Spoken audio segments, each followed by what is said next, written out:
Hi, I'm Jack, and welcome back because today I'm going to continue my series of Star Wars movie reviews leading up to the release of Obi-Wan Kenobi on Disney Plus in just a few days. So today is episode 6 of the series, and I am going to be talking about Star Wars Episode 3, Revenge of the Sith, the concluding chapter of the prequel trilogy, and I can't wait to discuss it with you guys. It is directed by George Lucas. Once again, it brings back the cast of the prequel trilogy, and with that said, let's get started. Set 3 years after the events of Attack of the Clones, Obi-Wan Kenobi and Anakin Skywalker are on a mission to rescue Chancellor Palpatine from Count Dooku, General Grievous, and the Separatists. However, suspicions are raised within the Jedi Council as they are concerned about Chancellor Palpatine being the potential Sith Lord they fear, and Anakin gets close to him and forms a bond with him, and as this happens, Anakin starts to embrace the dark side, and Obi-Wan Kenobi goes out to find General Grievous on Utapau, and the galaxy turns to a much darker place than it has ever been. This is the final installment in George Lucas's prequel trilogy, where we finally get to see Anakin Skywalker fall to the dark side and become Darth Vader, while also leaving the groundwork for the original trilogy to commence.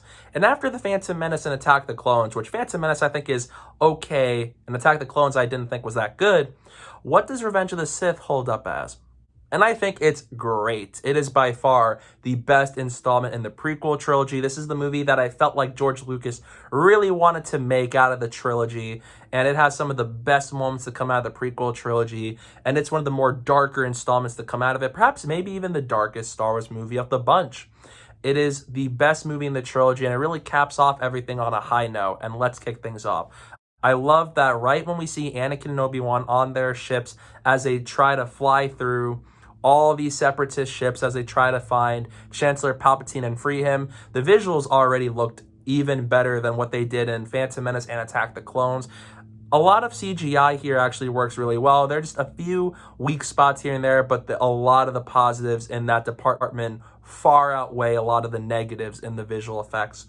And right off the bat, we get to see Anakin and Obi-Wan 3 years later on this mission as they try to save the Chancellor and as he is in captivity with Count Dooku and General Grievous. And there are some good visual effects moments here, and I love seeing these two side by side here, especially as we have much older Anakin Skywalker and Obi-Wan Kenobi after what happened as the Clone Wars has commenced, and that this movie's right around the ending of the Clone Wars. And right off the bat, I think great sequence to kick things off, and I heard it would have been even an hour-long sequence, which was crazy. I would actually be pretty interested in seeing all that. And right when they get to Chancellor Palpatine, after all those stuff that happened with the droids and all that stuff, you got to see Count Dooku again, and Anakin and Obi-Wan and them have a fight. Now here, it's a lot better than their duel in Attack of the Clones because it's a lot longer. It has more time to happen as we see them both fight one another. And Anakin really starts to channel a lot of his skills as he's much older. And because this is 3 years after Count Dooku chopped off his hand, I really like that Anakin lasts the longest in this fight in that sequence. And I think it's great to finally see them square off against one another, especially with what's happened in Attack of the Clones. And even though we have that Clone Wars show where they fought numerous times and occasion there, I think it is really cool to finally see Anakin fight Count Dooku alongside Obi-Wan Kenobi, where it eventually results in Anakin beheading Dooku under Palpatine's words, where Palpatine was manipulating him to do so.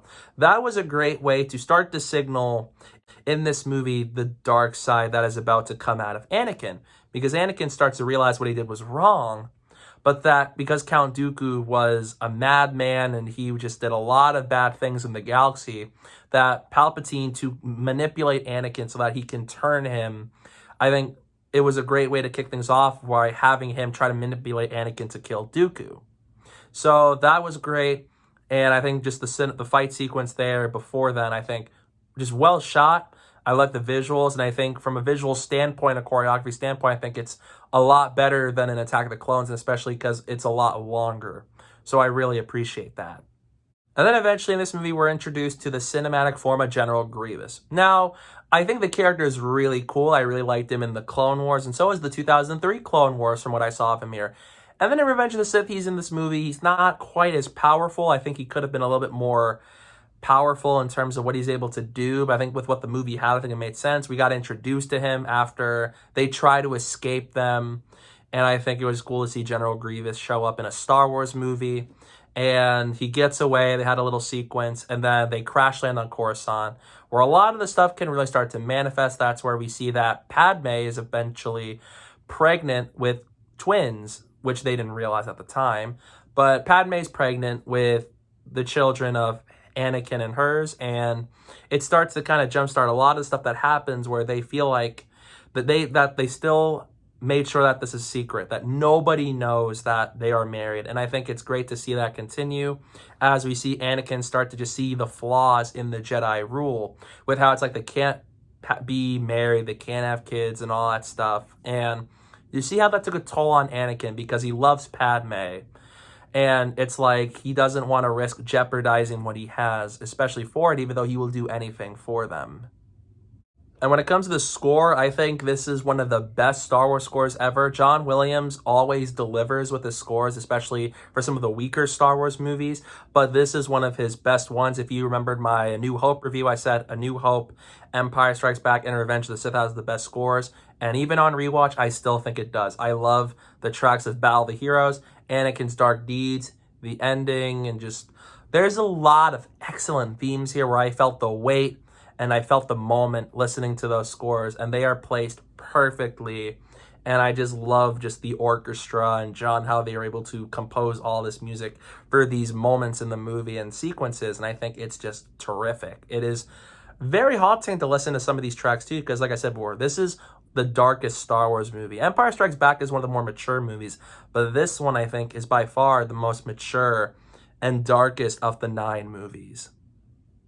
So after Padme reveals to Anakin that she's pregnant, Palpatine wants Anakin to be his personal representative, and so the Jedi want to use Anakin to spy on Palpatine because they have concerns that Palpatine might be the Sith Lord they've been hearing about. And I like how it starts to build some conspiracy and tension in this movie, because this is the final chapter in the prequels, and those who've listened and watched the original trilogy know that something bad will eventually come down.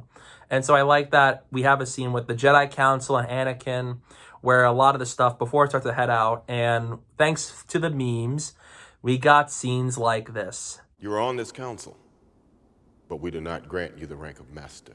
So uncivilized. This is where the fun begins. Oh, I have a bad feeling about this. Do it. You're shorter than I expected. Another happy landing. Did you ever hear the tragedy of Darth Plagueis the Wise? Oh, I don't think so. I am the Senate. And so Anakin spies on Palpatine for the Jedi, Obi-Wan travels to Utapau to find Grievous, and Yoda goes to Kashyyyk. And we get a lot of that, and so Anakin and Palpatine have scenes with one another, and I really liked Ian McDiarmid as his character, and I think his best performance of all the movies was probably in this one, even though I really liked him in Return of the Jedi. We got to see a lot more of him in the prequels, because you've only seen him for a few scenes in Phantom Menace and a few moments in Attack of the Clones, but you got to see a lot more of him here, and he feels like he's a much more prominent character here because of how just Anakin descends to the dark side here, and that Palpatine's the one that's going to manipulate him to do so. And I really like the dynamic between Hayden Christensen.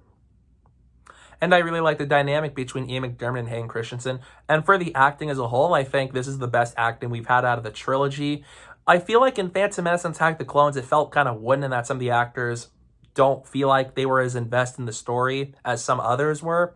Here, I think it's a lot better. I actually think Hayden Christensen was at his best as a character in this movie, especially with how he conveys emotion through his eyes, I think is really great. And a lot of moments, I think he actually does a really good job in this movie. Ewan McGregor is once again terrific as Obi-Wan Kenobi. Continues to prove to me how excited I am to see him return in his Obi-Wan Kenobi series on Disney+. And I really liked seeing Ian McDiarmid and Natalie Portman and Samuel L. Jackson here. They've had better material to work with, because that makes me feel like this is the one George Lucas wanted to make the most. I felt like Attack of the Clones was a placeholder so that he can get to this movie, because this is the one he wanted to make, but he didn't want to just jump into Revenge of the Sith, and he wants to build up to that point. And that's what I felt like Attack of the Clones was, because nothing of much excitement has occurred in that movie. But here, a lot of the exciting stuff happens here. A lot of the nostalgia I would have from the prequels, they come out of this movie. And I think this just makes for a far more engaging and interesting story. And so as Obi-Wan goes to Utapau, he goes to find Grievous and finds out they took over and that Obi-Wan tries to search for Grievous. And then he gets there, and then we got one of the most iconic parts in this entire movie.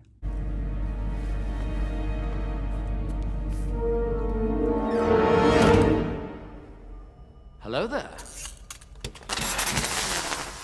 General Kenobi. I swear, every time I say hello to somebody, I'm always like, hello there. And it's a habit of mine now. It's just how I do it because it's just so iconic. And they fight. It was cool to see Grievous use 4 lightsabers and fight off Obi-Wan Kenobi. And it was cool. They had a little chase sequence moment as they try to fight one another and take each other down, where it culminates in Obi-Wan killing Grievous, where he actually uses a blaster, shoots him dead right at the heart, and it kills Grievous alive. And then Obi-Wan, in another iconic meme moment. So uncivilized.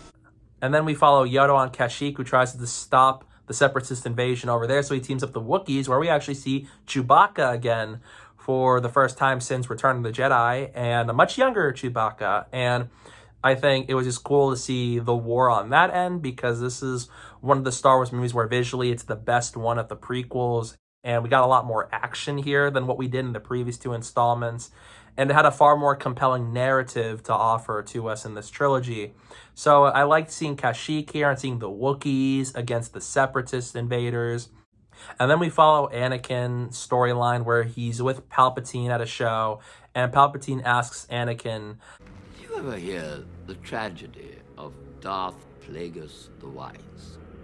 and how we learn of this history that Darth Plagueis is this character who knew how to bring people back and to stop people from dying, but that he couldn't save death from himself, but he could from others, and that Palpatine thinks it's Ironic. He could save others from death, but not himself.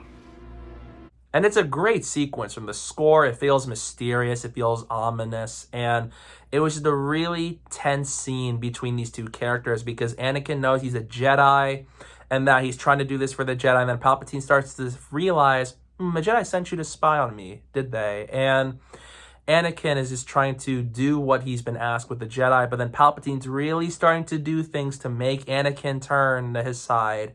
And Palpatine starts to really let the secret out that he is going to be he's the Sith Lord that they were afraid he is. And I think it's just such a great moment from just the story of the tragedy of Darth Plagueis the Wise, and how that's translated here from the score and the visuals, and just these performances from Hayden and Ian, I think, are just really great. It makes this a really memorable scene in this movie. And one thing about this movie that's elevated from other projects is that the Star Wars The Clone Wars show in its final season had Siege of Mandalore, which took place simultaneously with this movie. And that really elevates the movie, because we got to see a lot of Order 66 on that side of things. And we got to see like more reasons on why Anakin fell to the dark side, especially how in that show people lost trust in the Jedi, and that he lost Ahsoka, who Ahsoka was the Padawan of Anakin in Star Wars, and she left the Jedi Order, especially because of the flaws of the system and all that stuff. And then 3, because of how Anakin's nightmare about Padme was really starting to make him feel uneasy. And it really adds more to the show, because this movie would have made you watch it where if you only saw just the movie and not the show, you're just going to see his descent as it's all because of a nightmare. But with the show, it elevates this whole movie, and every time I watch it, it gets even better. Anakin's out there wanting to do whatever it takes to stop Padme from dying in childbirth, because he's been getting nightmares from it. Just like how in Attack the Clones, he got nightmares of his mother being in danger. And so bringing that back here, it made him have an even tougher time in this movie, because it's like, I want to save his loved one, because he wants to save his loved one from dying. When he realizes the Jedi's like, oh, I can find ways to save you, and that he'll do whatever it takes to do so. And I really like that. You see him go to do things that he normally wouldn't do to ensure this. And it starts to culminate when he finds out that Palpatine is indeed the Sith Lord. and he starts to have him turn to his side, and eventually goes to Mace and tells him that he thinks Palpatine is indeed a Sith Lord, and Mace Windu them come in and attack Palpatine, where Palpatine says his iconic line, I am the Senate. and he's in there. He slaughters 3 of the Jedi that are there, including Kit Fisto, and Mace them fight. Mace defeats him, and he uses the Force Lightning, which starts to really badly ruin Palpatine's face. And then Anakin comes in, and Mace Windu is about to kill Palpatine because he knew he was too dangerous to be alive. Anakin chops off his hand, and Palpatine electrocutes Mace Windu, and he just gets electrocuted out of the window, and that's the last we've seen of him. And Anakin, from that moment, under Palpatine's rule, Anakin realizes that he made a big mistake. He did something wrong, and then Palpatine comes up to him and is like, I am now proclaiming you as Lord Darth Vader, and Anakin starts to become the Sith Lord that he ends up becoming. And from that point on, we get one of the most darkest, saddest, and craziest things that changes Star Wars forever, and that is Execute Order 66. Order 66 is such a sad moment in this movie because you see how the Jedi were huge in this time frame, especially before even the prequel trilogy, but this is where the downfall commences. This is where Palpatine finally gets the urge to use his clone army that's been created with the conspiracy that the clones have chips inside of them, and told them to execute Order 66, where the Jedi are all terminated across the galaxy from all of these different worlds as the Clone Wars starts to wrap up. And it's a really dark moment, especially from John Williams' score and the music and just the things that are taking place in the context. Obi-Wan and Yoda managed to get out of that situation alive, but everyone else that we knew of at the time, not so lucky. Ki-Adi-Mundo died. Plo Koon dead. A lot of Jedi died in Order 66, and then Anakin takes a whole clone army, marches into the Jedi Temple, and he kills Jedi younglings. And this is where the movie starts to get even greater, because while the rest of the movie is still really good, the whole back half of the movie is top tier Star Wars stuff, and I just really like that. From that point on, Obi-Wan escapes Utapau, and Yoda gets off Kashyyyk, and they reunite, and they find out that Anakin turned to the dark side and is now succumbs to Palpatine's rule, and that they watch as Anakin has killed younglings, and all these things that happen in the temple were all because of Anakin. And Padme is shocked by this and is just very afraid of what's to happen, and then Palpatine decides to turn the entire Republic into the Galactic Empire, and how everybody seems to be happy for this until you realize that the Empire is one of the worst things that could have happened to the galaxy. And it starts to signal the beginning of some very dark times for the Star Wars galaxy. And then Padme and Anakin reunite on Mustafar because Palpatine sends Anakin, who's now Darth Vader, to Mustafar to kill the remaining separatists so that they can officially end the Clone Wars, where it's like the war is over. The separatist leaders are all exterminated, and they go to Mustafar, and then Obi-Wan secretly gets onto Padme's ship so that he can find Anakin, and they have a very heartbreaking scene between Hayden Christensen and Natalie Portman, where Anakin's like, it's done, the war is over, I'm here, I'm the most powerful Jedi there's ever been, and that we can rule the galaxy side by side, and Padme just uneasy and heartbroken over what's happened to Anakin, how it's like, oh, you're going down a path I can't follow, and Anakin's like, don't mention Obi-Wan, the Jedi are just weak and all that stuff. It's just a really sad moment, and they both actually do a really good job here. And then Anakin, when he finds out that Obi-Wan is there and that Obi-Wan came along, he force chokes Padme, and then when he stops, Padme just faints. She's down on the ground, and Anakin, in anger, talks to Obi-Wan how it's like, oh, this will be under my new empire and all that stuff, and I will destroy you if you come into my way.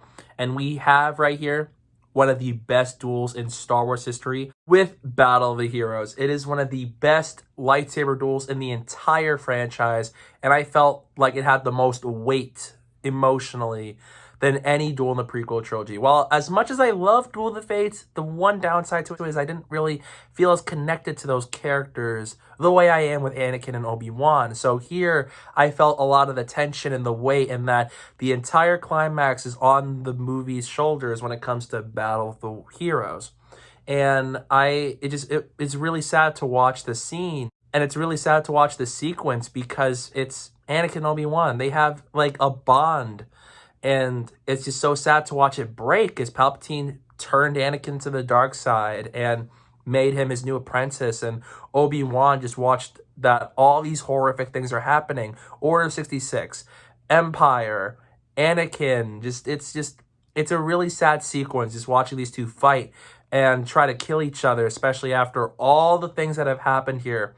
And this moment between these two is so heartbreaking, and it is one of the most saddest and darkest finales to come out of a Star Wars movie. And it's just such a great moment. It's one of the best lightsaber duels ever. It's well choreographed, even if it could feel a little over choreographed, but I love it for that. And I love the visuals, and John Williams' score here is excellent as always. This is one of his best tracks he's ever composed for Star Wars, and it's just so cool watching these two fight on Mustafar through all these different locations on the planet as they try to duel one another, as it all culminates in Obi-Wan getting the high ground. It's over, Anakin! I have the high ground! You underestimate my power! Don't try it! And chopping off Anakin's legs, where defeated, and Obi-Wan defeated him in the end, he stands there in sadness knowing that it's like, you were the chosen one, and that you were my brother, and you were supposed to destroy the Sith and not join them. And then Anakin in anger responds how he's like, I hate you, and he starts to burn alive. It is just a really sad moment, and it is a brilliant way to wrap up the prequel trilogy that even if Phantom Menace and Attack of the Clones weren't necessarily great movies, this one, I think, lives up to the title of great, and it wraps up this whole trilogy and story of Anakin's descent on a high note. And I think I really liked how they handled the duel between those two characters with everything that's happening. And then Yoda and Palpatine duel one another, and that was cool seeing a Master Sith and a Master Jedi fight one another. It was just really cool, whether it comes to Force lightning, lightsaber, and the location it was in the temple. That was really great, and I feel like this movie just has the best action out of all the movies. Phantom Menace had some action. Attack of the Clones had very little action. This movie, it has a good amount of it while still having a good story that has me invested. And so this continues to make Revenge of the Sith by far one of the best movies in the saga. And then Yoda and Palpatine duel one another, and they reach a stalemate. Nobody won, nobody lost, and Yoda goes into exile. And before all that can happen, Obi-Wan, he watches Anakin get burned alive and leaves him on Mustafar. And he, Padme, and C-3PO and R2, they leave Mustafar. And Yoda and Obi-Wan, them reunite and learn that Padme actually has twins and not just one child. And that, to a very sad thing to hear after what happened in this movie, that Anakin's worst fear has become realized, and that she's losing the will to live and that she's dying.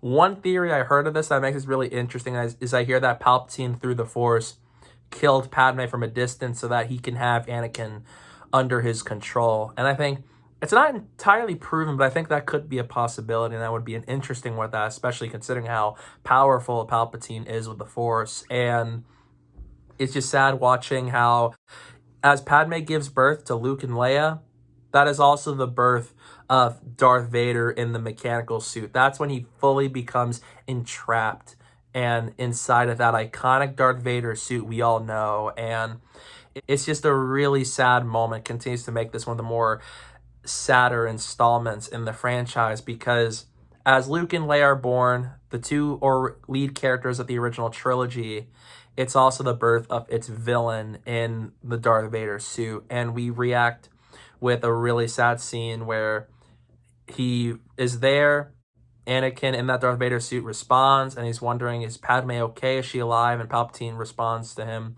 you killed her in your anger. And it leads to a scene where Darth Vader cries out, no!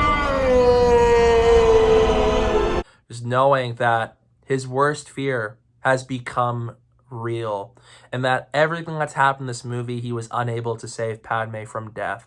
And Obi-Wan, Yoda, and Bail Organa decide what they want to do with Luke and Leia. And so Senator Bail Organa's wife decides to take in Leia because they've always wanted a girl. And then Yoda decides that Obi-Wan should take Luke to Tatooine so they can keep him safe from Darth Vader and the Empire. And as that happens, we see the funeral with Padme, where we see Padme's dead body, and it just continues to be a very depressing way for this character to go out. So is what happened in this trilogy, as this just Order 66 happened. The war is over, but the Jedi are on the run, and most of them have been exterminated.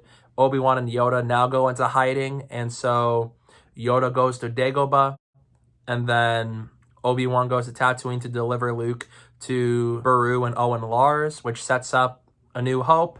And even though it ends on a very sad note, it does give at least a glimmer of hope that Luke and Leia are going to become who they become in the original trilogy, and it leaves the way for the events of the original trilogy to happen, all while Darth Vader and Palpatine look as the Death Star is in construction. On the negative side, nothing too big, but I feel like some dialogue can be kind of awkward. It carries some of the weird dialogue moments over into this movie, even though there's not as many bad dialogue as, say, Phantom Menace or Attack of the Clones, and that some of the moments feel a little rushed. We needed more time to explore certain moments and to let them breathe for just a few more moments, and that the exposition is just sometimes delivered in a very basic way where it's just the characters walking and talking and not show us the things they're discussing. But in the end, I loved Revenge of the Sith. I liked it even more on this viewing, and it is a Star Wars movie that I continue to get more appreciative of as time goes on. It's not a perfect movie, but it is the best movie in the prequel trilogy that does what the trilogy sets out to do. George Lucas created the best installment in the trilogy with Revenge of the Sith, and I think the cast is really great here, and I love what it was able to do to wrap up the story of Anakin's descent to the dark side, all while setting up what's to come in the original trilogy. So in the end, I'm going to give Star Wars Revenge of the Sith an A-. I love Star Wars Revenge of the Sith. It's by far the best prequel movie in the trilogy. It's the movie that finally gave us the story I wanted to see with Anakin becoming Darth Vader, and it did what it sets out to do, and George Lucas really felt like he had the passion to make this movie, and it shows with this one, and it makes Revenge of the Sith the most rewatchable of the prequels, and the one I have the most fondness of, and it has some of the best sequences that come out of the trilogy. I think the cast was great here, and so is the visual effects. And it has one of the best lightsaber duels in the entire saga, especially with Battle of the Heroes, which is by far my favorite duel to come out of the prequel trilogy. And it ends everything on a very sad note, all while leaving a glimmer of hope that sets up the original trilogy. So I think this movie, it ends the prequel trilogy on a strong note. And yes, those are my thoughts on Star Wars Episode 3, Revenge of the Sith. Let me know down below in the comment section, what are your thoughts on this movie? I'd love to hear it down below in the comment section, and stay tuned. I have a review for Star Wars The Force Awakens coming up soon. I cannot wait to kick off my sequel trilogy segment of the series and to talk about that movie with you guys. So hopefully you guys will stay tuned for that. And there's a trailer for Thor Love and Thunder coming up soon. I'm going to do a trailer reaction for that very soon. So hopefully you guys will stay tuned for that. And don't forget to follow me on social media. My username is down below at the bottom of the screen and in the description below. So please go do that while you're at it. And thank you guys so much for watching, and don't forget to hit that like button and the subscribe button, and stay tuned for more. I have failed you, Anakin. I have failed you. I should have known the Jedi were plotting to take over. Anakin, Chancellor Palpatine is evil. From my point of view, the Jedi are evil. Well, then you are lost.